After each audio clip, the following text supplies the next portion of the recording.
like to be beside the seaside, seaside. I do like to be. The traditional British holiday is a seaside holiday.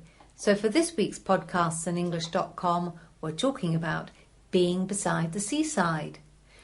Richard, why is the seaside so popular for the Brits? Well, I think the first thing is, in the UK, you're never further than, I think, 75 miles from the ocean. Yes, 120 kilometres. Yeah, so it's very easy to get to for a start. So we're talking about a traditional seaside holiday in Britain, Richard.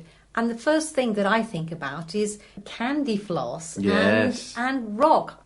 I don't think I've seen candy floss and rock for sale abroad.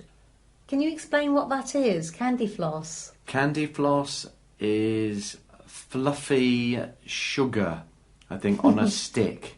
It's a bit strange. It is a bit strange. And rock, it's basically, again, it's just boiled sugar. It's like a sweet, but it's very hard, and you suck it. Yes, very popular. And of course, ice cream. Ice cream, definitely. Not perhaps a lot of things to do, but what traditionally has been very popular, especially for the children, is the donkey rides. Yes, there are lots of traditional things associated with a beach holiday in Britain. Donkey rides definitely being one of them. And building sandcastles. Building sandcastles. You've got to have your bucket and spade. You've got to be bucket and spade, yes. And also in Victorian times they built a lot of piers, so walking along the pier is very popular. Yes, they can be quite long. I mean, it can take quite a long time to walk down one end and come... Yes, and often on the piers they have amusement arcades, so you can shelter from the rain. Yes, and after you've done that, of course, it's sleeping in a deck chair, isn't it? Yes, or going back to your beach hut.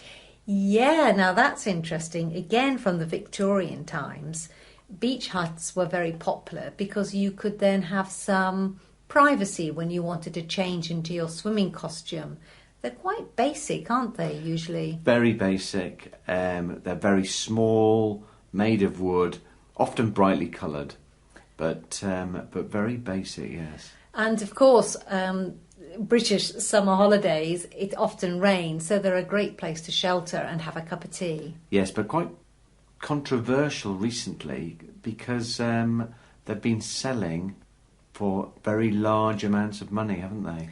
Yes, you can either rent a beach hut for the day, or, like 20,000 other people in the UK, you can buy your own. And as you say, they have become very popular and very expensive. Yes, I think one sold recently on the south coast of England for, I think, £126,000. £126,000 for a wooden hut. It had no water, no electricity and no toilet. However, recently that record was broken. Amazingly. How much did it go for?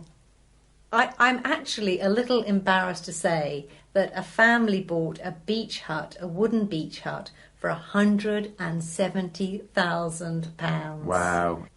It seems strange, Richard, doesn't it? Because, again, traditionally, going to the beach, being at the seaside, is meant to be a cheap holiday. Very cheap holiday going to the seaside, but certainly not if you've got to spend £170,000 on your beach hut.